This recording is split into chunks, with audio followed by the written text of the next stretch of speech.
Bismillahirrahmanirrahim. Assalamualaikum warahmatullahi wabarakatuh. Alhamdulillahilladzi allafa baina qulubina fa asbahna bi ni'matihi ikhwana. Wassalatu wassalamu ala nabiyyina al-mustafa Muhammadin al-mujtaba wa ala alihi wa sahbihi ahli sidqi wal wafa. Wala hawla wala quwwata illa billahi tabaraka wa ta'ala, amma ba'du.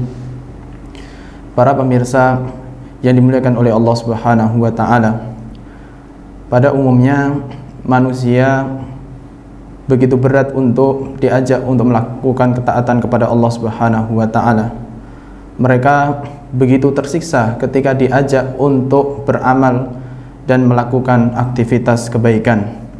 Kenapa hal itu bisa terjadi?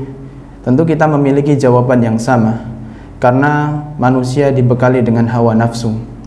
Hanya saja hawa nafsu yang dimiliki oleh manusia berbeda-beda tingkatannya. Ada manusia yang lebih dominan hawa nafsunya daripada hati nuraninya, sehingga dia cenderung menjadi manusia yang suka untuk bermaksiat. Namun ada manusia yang hati nuraninya lebih dominan daripada hawa nafsunya, sehingga dia menjadi manusia yang taat kepada Allah Subhanahu wa ta'ala. Para pemirsa yang dimuliakan oleh Allah Ta'ala, kalau kita memperhatikan di dalam Al-Quran maupun di dalam sunnah Nabi SAW, sejatinya keimanan kita, kemudian ibadah yang kita tunaikan selama ini, itu bisa dirasakan kelezatannya, bisa dirasakan kemanisannya. Terdapat banyak dalil, diantaranya di dalam Al-Quran, ketika Allah Subhanahu wa ta'ala menceritakan nikmat yang diberikan oleh Allah kepada para sahabat Nabi SAW, nikmat di mana mereka bisa merasakan manisnya keimanan kepada Allah Ta'ala. Nikmat ini diceritakan oleh Allah Subhanahu wa ta'ala di dalam Al-Quran, di surat Al-Hujurat. Allah Subhanahu wa ta'ala berfirman, wa'lamu anna fikum Rasulullah law yuti'ukum fi kathirin minal amri la'anittum walakinnallaha habbaba ilaikumul imana wa zayyanahu fi qulubikum wa karraha ilaikumul kufra wal fusuqa wal isyan ulaika humur rasyidun. Ketahuilah bahwa di tengah-tengah kalian itu terdapat Rasulullah. Seandainya beliau mengikuti keinginan atau kemauan kalian di banyak urusan, maka niscaya kalian akan mendapatkan kesusahan. Tetapi Allah Subhanahu wa ta'ala menjadikan kalian cinta terhadap keimanan dan menjadikan keimanan itu sebagai sesuatu yang indah di dalam hati kalian, dan Allah membuat kalian benci terhadap kekufuran, kefasikan, dan kemaksiatan. Mereka inilah orang-orang yang mendapatkan petunjuk.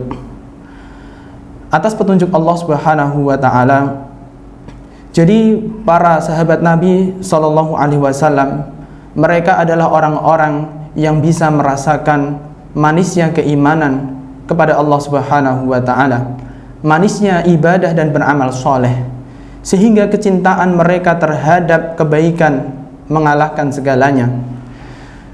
Begitu pula di dalam sunnah Nabi SAW, maka kita akan mendapati betapa keimanan yang kita jalankan dalam bentuk amal soleh itu bisa dirasakan kelezatannya. Di dalam hadis yang disampaikan oleh Abbas ibnu Abdul Muttalib radhiyallahu anhu, Nabi SAW bersabda, "Dzaqa ta'mal imani man radiya billahi rabba wa bil islami dina wa bi Muhammadin rasula." Ya, merasakan manisnya keimanan orang yang ridho Allah sebagai Tuhannya, Islam sebagai agamanya, dan Nabi Muhammad sebagai utusannya. Maka dari hadis ini kita bisa mendapatkan pelajaran bahwa karakteristik orang-orang yang bisa merasakan manisnya dan lezatnya beriman adalah yang pertama, orang yang senantiasa bertauhid kepada Allah Subhanahu wa ta'ala, menjauhkan dirinya dari perbuatan syirik, sebagai bukti bahwa ia ridho Allah sebagai Tuhannya. Yang kedua adalah orang yang senantiasa menjalankan syariat Islam di dalam sendi-sendi kehidupannya sebagai bukti bahwa ia ridho Islam sebagai agamanya. Dan yang ketiga adalah orang yang senantiasa menghidupkan sunnah-sunnah Nabi SAW, menjadikan beliau sebagai teladan di dalam kehidupan, sebagai bukti bahwa ia ridho Nabi Muhammad sebagai utusan Allah Subhanahu wa Ta'ala. Para pemirsa yang dimuliakan oleh Allah Subhanahu wa Ta'ala, begitu pula di dalam hadis yang sering kita dengar, ya, yang diriwayatkan oleh Al-Imam Bukhari dan Muslim, ya, Nabi SAW pernah bersabda, "Thalathun man kunna fihi wajada halawatal iman, ayyakuna Allahu wa rasuluhu ahabba ilaihi mimma siwahuma, wa ayyuhibbal mar'a la yuhibbuhu illallah, wa ayyakraha ayyauda fil kufri kama yakrah ayyugdafa finnar."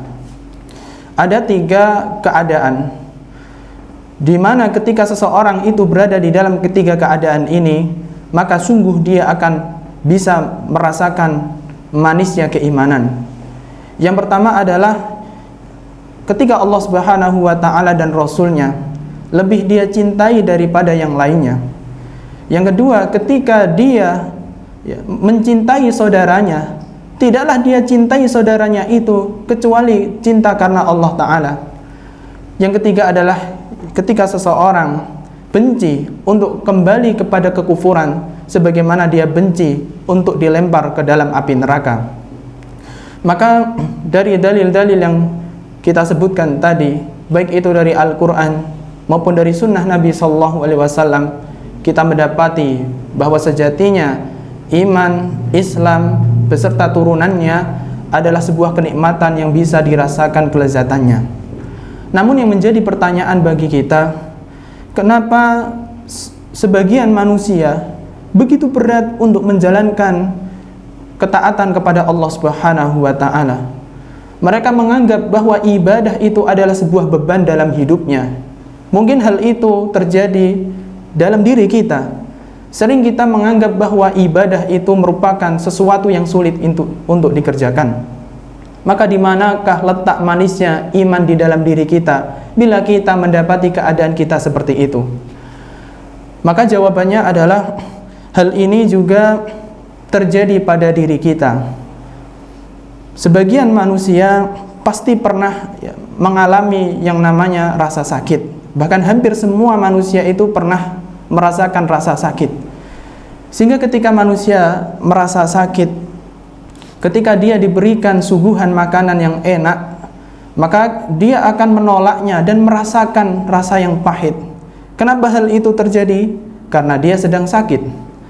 Begitu pula orang yang memiliki penyakit di dalam hatinya, ketika dia diajak untuk melakukan ketaatan kepada Allah Subhanahu wa Ta'ala, maka begitu berat dan tersiksa untuk dia kerjakan ketaatan tersebut. Kenapa hal ini terjadi? Karena hatinya sedang sakit. Maka untuk mengembalikan kondisi yang normal, maka orang yang sedang sakit fisiknya harus segera diobati, dibawa ke dokter untuk diperiksa penyakitnya. Begitu pula orang yang sedang sakit hatinya, maka dia harus segera diobati hatinya tersebut, agar tidak berlama-lama dalam penyakit hati tersebut yang menyebabkan hatinya tertutup dari pintu hidayah Allah Subhanahu wa Ta'ala. Oleh karena itulah Al-Imam Ibnul Qayyim rahimahullah di dalam kitabnya Ighatsatul Lahafan, beliau menjelaskan 3 metode dan tahapan yang digunakan untuk bisa mengobati penyakit hati, sebagaimana 3 tahapan ini juga digunakan dalam ilmu medis dan ilmu untuk mengobati orang yang sakit. Tahapan yang pertama adalah hifdzul quwwah, yaitu menjaga kekuatan. Ketika pasien datang kepada seorang dokter, ingin memeriksakan penyakitnya, maka dokter akan memberikan saran kepada sang pasien agar dia terus menjaga kesehatan. Dia harus rajin berolahraga. Dokter akan menyarankan dia untuk istirahat yang cukup, untuk menghilangkan segala beban-beban pikiran, terkadang memberikan multivitamin yang berfungsi untuk memperkuat kesehatannya. Begitu pula orang yang sedang dilanda penyakit hati, maka hatinya harus dijaga kesehatannya, mentalnya harus terus dipelihara, jangan sampai terjerumus ke dalam penyakit.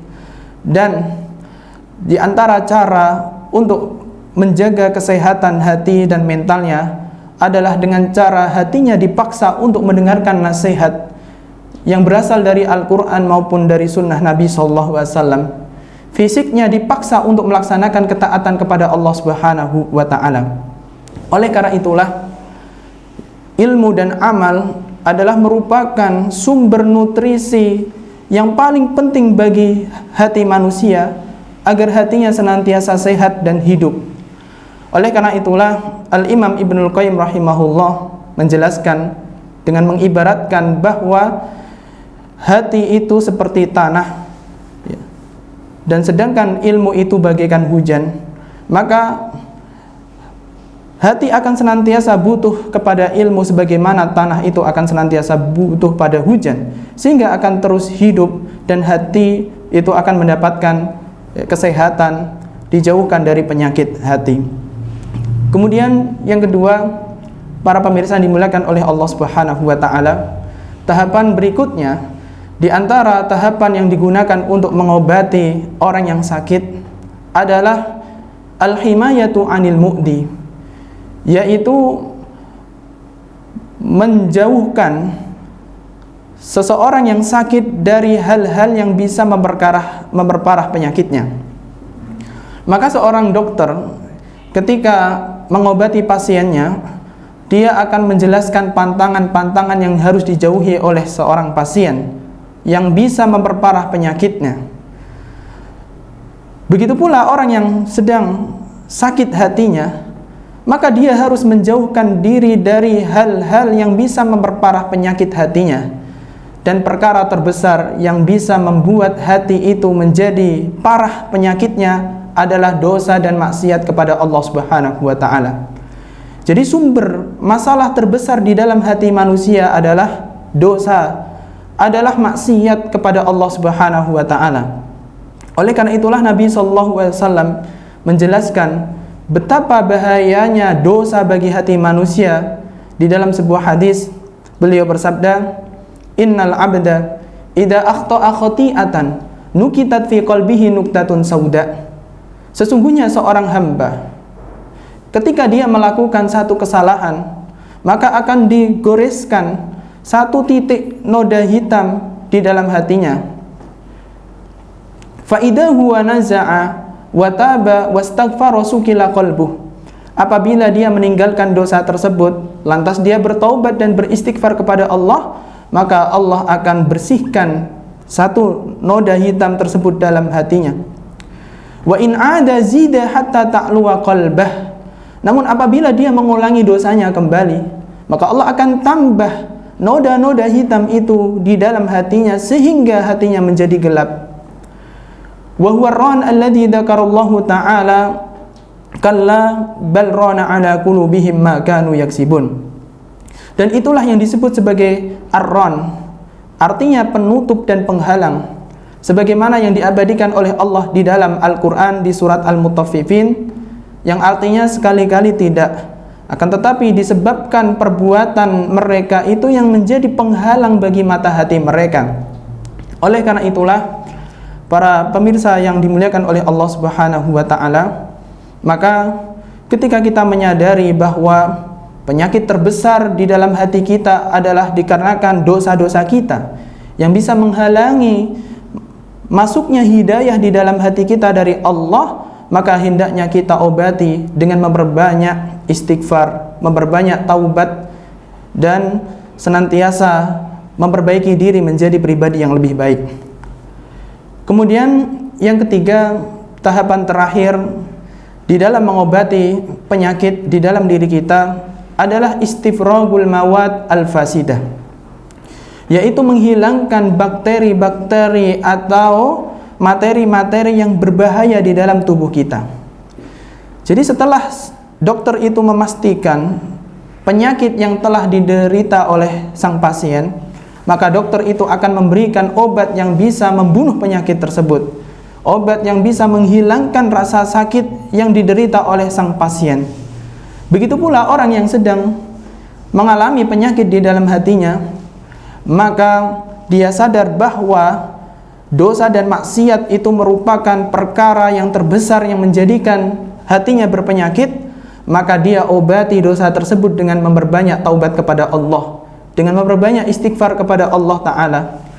Bila dosa itu kaitannya dengan hak orang lain yang dia telah rampas, maka dia segera kembalikan. Apabila dosa itu bisa ditebus dengan kafarah, maka dia segera bayar dan tebus kafarah tersebut. Maka orang yang betul-betul bersungguh-sungguh bertaubat dari sebuah dosa, maka Allah Subhanahu wa Ta'ala akan mengampuni dosa-dosanya, seakan-akan dia tidak pernah melakukan dosa tersebut. Nabi SAW bersabda, "At-taibu minad danbi kaman la dambalah." Orang yang bertobat dari sebuah dosa itu seperti seakan-akan dia tidak punya dosa tersebut. Maka para pemirsa yang dimuliakan oleh Allah Subhanahu wa Ta'ala, Allah Subhanahu wa Ta'ala mewajibkan agar setiap umat Islam itu bertaubat kepada Allah Ta'ala dari segala dosa, baik itu dosa yang ia sadari maupun yang ia tidak sadari. Karena bertobat dari sebuah kesalahan adalah kewajiban yang diabadikan oleh Allah Subhanahu wa Ta'ala di dalam surat An-Nur. Wa tubu ilallahi jami'an ayyuhal mu'minuna la'allakum tuflihun. Dan bertobatlah kalian seluruhnya wahai orang-orang yang beriman, agar kalian termasuk orang-orang yang beruntung. Maka kalau kita ingin meraih keuntungan, keselamatan dunia akhirat, maka mari kita perbanyak beristighfar dan bertobat kepada Allah Subhanahu wa Ta'ala dari setiap kesalahan kita. Mudah-mudahan Allah Subhanahu wa Ta'ala menerima segala taubat kita, sehingga mampu menjauhkan hati kita dari penyakit yang bisa menghalangi pintu hidayah Allah Ta'ala di dalam diri kita. Mudah-mudahan Allah Subhanahu wa Ta'ala terus menjaga konsistensi keimanan dan keislaman kita, sehingga kita menjadi hamba-hamba Allah yang berhak untuk mendapatkan nikmat surganya. Amin ya rabbal alamin. Demikianlah yang bisa kami sampaikan, mudah-mudahan bermanfaat. Aqulu qouli hada wa astaghfirullaha li wa lakum fastaghfiruhu innahu huwal ghafurur rahim.